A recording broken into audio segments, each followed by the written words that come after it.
otac. Čas se križa, čas i klanja, kažu da se zvao Franjo. Rastao je u Lapovu, gde rađaju stele šribe, i gledao svakog dana na blatnjave srpske njive. Tu je jednom letovala iz Hrvatske jedna mala. Zaljubila se u Frana, šumadijskog sirotana. U bogatstvu prokletome njen se otac zanosio. Odveo je u Hrvatsku kad je Franjo zaprosio. Saznali su neki ljudi, još se sama zorom budi. Tuguje i čeka princa, svoga Franju Šumadinca.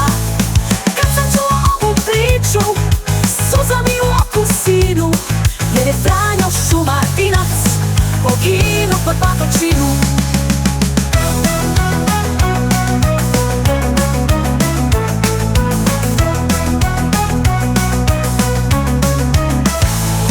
Tu je jednom letovala iz Hrvatske jedna mala. Zaljubila se u Frana, šumadijskog sirotana. U bogatstvu prokletome njen se otac zanosio. Odveo je u Hrvatsku kad je Franjo zaprosio. Saznali su neki ljudi, još se sama zorom budi. Tuguje i čeka princa, svoga Franju Šumadinca. Kad sam čuo ovu priču, suza mi u oku sinu, jer je Franjo Šumadinac poginuo pod Batočinu.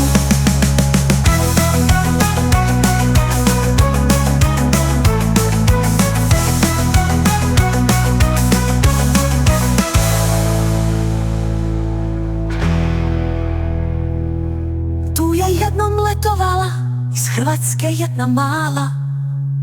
Zaljubila se u Frana, šumadijskog sirotana. U bogatstvu prokletome njen se otac zanosio. Odveo je u Hrvatsku kad je Franjo zaprosio. Saznali su neki ljudi, još se sama zorom budi. Tuguje i čeka princa,